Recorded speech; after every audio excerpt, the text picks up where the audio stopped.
Hey there everybody. So for today's video, I thought I'd do something that's a little more philosophical rather than practical. I wanted to talk about something that I've heard, and if you go on the internet, you'll find references to this. The idea that bonsai is cruel and that it shouldn't be done. And I want to talk about the reasons why people think that, and I want to talk about some of the counter arguments, and we'll try to see where we all wind up at the end of it. So the two main reasons why people say that is, first, this idea that bonsai is unnatural.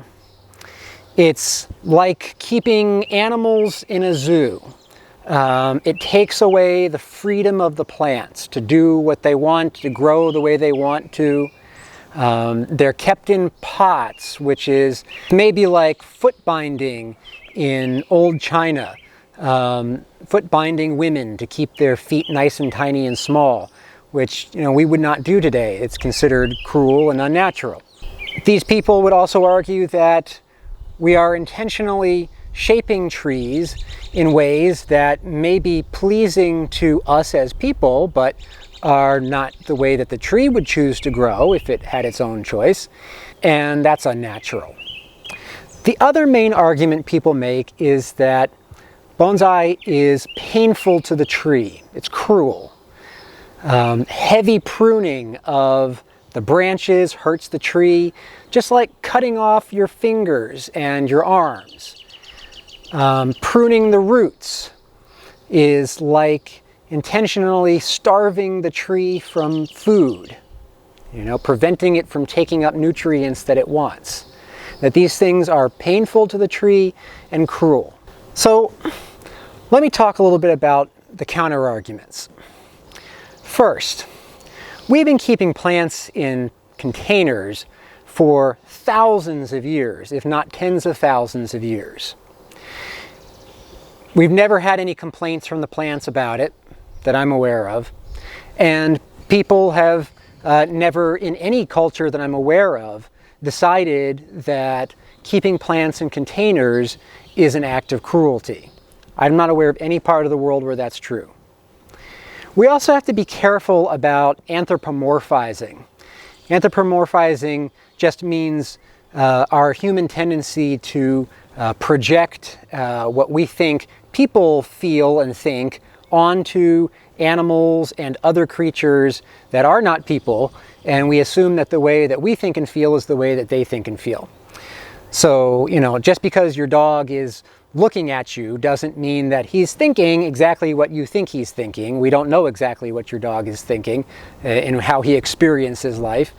And it's the same way with plants. We don't know exactly how plants experience life. We don't know that they feel like their freedom is being restrained or that they feel pain. Number two, plants are often restrained in their growth by factors like rocks. So even in nature, plants encounter rocks. Their roots bump up against rocks around them. They may grow on very rocky surfaces that naturally restrain their growth. They may bump up against other plants and other trees, roots. All these things restrain trees and plants and keep them from doing what they would normally do without those obstructions. But that's normal and natural. Plants also experience damage to leaves and branches by animals, diseases, and natural phenomenon like wind or freezing temperatures. So it's normal for trees to experience loss of limbs and leaves and roots, and to experience restriction in the normal world. It's also unclear that plants care if their freedom to grow is restrained. We have no way to know that, and because plants don't have a central nervous system, the odds are that they don't really care, and certainly not in the way that we do. Next point. Well cared for bonsai are often specimens of good health. Their needs for water and light and nutrients are well met if you're taking good care of them. Owners of a bonsai who are good at what they do. They manage to see diseases as they are coming. They treat those diseases the best they can. They remove weeds and other things that might compete with the tree for nutrients and space. And in fact, a well cared for bonsai can live for hundreds of years, which suggests that even in a small pot with lots of restraints and pruning, that the tree is basically pretty darn happy. Now, obviously, in reality, most people will wind up killing their trees, or those trees will die from some other reason like disease or drought or something like that before they are hundreds of years old. But that's also true in nature. You know, trees in nature rarely live to be hundreds of years old. It's more on the order of decades. And that's because things wind up killing them, like diseases and or drought or fire, you know. So these things happen. Now, let me address this issue of pain, that plants experience pain. Now, there is no evidence that plants experience pain. Let me explain, put on my psychologist hat for a second here and explain how pain works in humans. Basically what happens is that you experience some sort of injury on your skin or other tissue. That injury is detected by a special nerve. A nerve is just a sensor that is specialized to detect damage.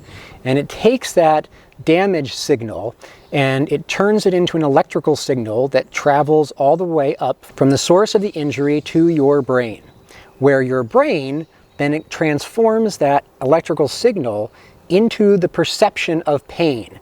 There are specialized areas of the brain that are designed to take pain signals and convert them into the perception of pain.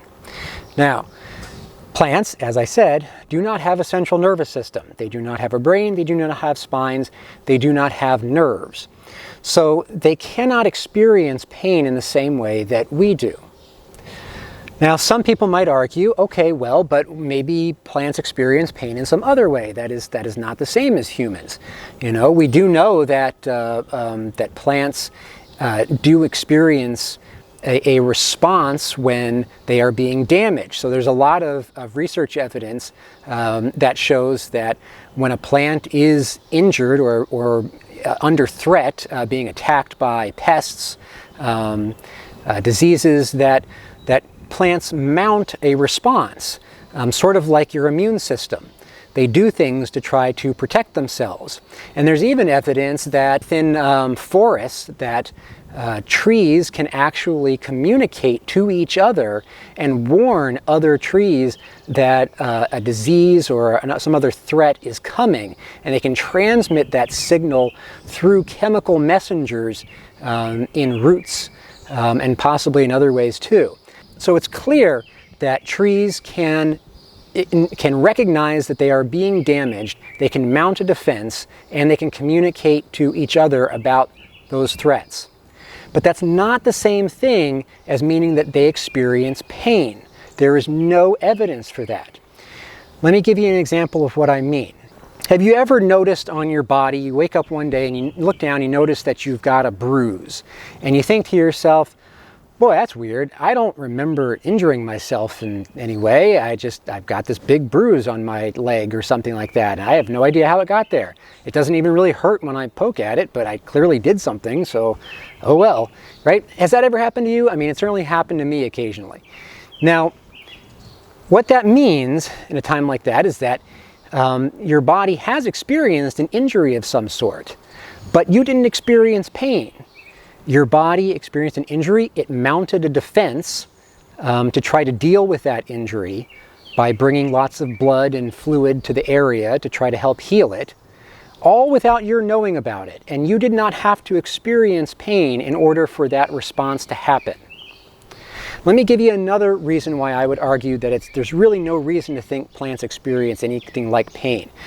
And this is an evolutionary argument. So the evolutionary basis for pain, basically the answer to the question, why do we even have the capacity to experience pain, probably comes from the reality that an animal, just like humans, just like fish, just like dogs and cats and any other animal you can think of, the reason why they have the capacity to experience pain is because they can move. So if I touch my hand to a stove and I start to burn myself and I feel pain, I can remove my hand from the stove and save myself a lot of injury by doing that. I have that capacity. But a tree can't do that. A tree cannot move a limb if it's being burned or if someone's damaging it. It has no capacity to move. And therefore, from an evolutionary perspective, there's no real reason to have a pain response for trees because there's not much they can do about it. They can mount responses to injury in other ways. It's really just animals that need that ability because we have such a capacity to escape danger and threats and injury. All right, so where am I going with this? Well, ultimately, at the end of the day, it's up to you to decide whether you think that bonsai is cruel or not. But I would argue no. Certainly, bonsai is unnatural. I mean, that's pretty undeniable. It's unnatural. You're taking a tree, you're putting it in a small container, you are pruning it and doing other things to shape it in a way that it wouldn't normally do. So that is, in a way, unnatural. I'll concede that. But cruel hasn't met that definition for me. It's unclear that plants suffer in the same way that animals do. They probably don't experience pain. And as long as we care for them as well as we can, they seem to be very healthy and they live really long lives. So that's my argument. Is bonsai cruel? I come down on no. What do you think? Let me know.